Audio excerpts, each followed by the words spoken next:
আপনারা দেখছেন news now, খবরের নতুন ভাষা। অসম্পূর্ণ রাস্তার কাজ, কিন্তু তারপরেও সাইনবোর্ড লাগানো হয়েছে কমপ্লিটের। সেই রাস্তার বেহাল দশায় ক্ষোভ উগরে দিলেন কৈলাসহরের মাগুরলি এবং রাঙ্গাউটির এলাকাবাসী। দাবি তুললেন সাইনবোর্ড সর্বস্ব রাস্তার তথ্য খতিয়ে দেখে দুর্নীতির সুষ্ঠু তদন্তের। মাগুরলি এবং রাঙ্গাউটি গ্রাম পঞ্চায়েত এলাকার সংযোগকারী গুরুত্বপূর্ণ গ্রামের রাস্তার বেহাল দশায় ক্ষোভ ছড়িয়েছে নাগরিক মহলে। অভিযোগ, মাগুরলি থেকে রাঙ্গাউটি গ্রামীণ রাস্তার প্রায় ৬০০ মিটার অংশ খানাখন্দে পরিণত হয়ে আছে। সাধারণ যান চলাচল তো দূরের কথা, স্থানীয় লোক এবং ছাত্রছাত্রীদের পায়ে হেঁটে যাতায়াত করাও অসম্ভব হয়ে উঠছে এই রাস্তায়।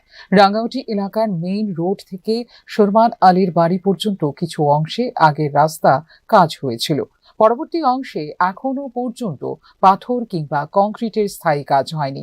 বিশেষ করে হানিফ আলীর বাড়ি থেকে করুণা দেবনাথের বাড়ি পর্যন্ত রাস্তার কাজ অসম্পূর্ণ রয়ে গেছে।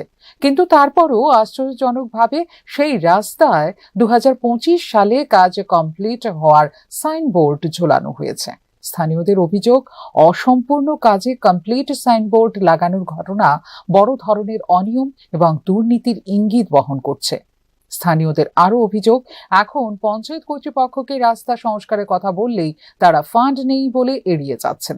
কিছু কিছু ক্ষেত্রে বেহাল রাস্তায় দুর্ঘটনার হাত থেকে বাঁচতে স্থানীয়রা নিজেরাই উদ্যোগ নিয়ে চাঁদা তুলে রাস্তায় ইট ফেলেছেন, কিন্তু তারপরও এখনো স্থায়ী সমাধান হয়নি।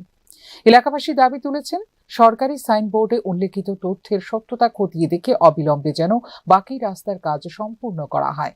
রাস্তা সংস্কারের ব্যবস্থা করে মানুষকে দুর্ভোগ থেকে রক্ষা করতে স্থানীয় লোকজন এলাকার বিধায়কের দৃষ্টি আকর্ষণ করেছেন। ফিউরো রিপোর্ট, নিউজ নাও।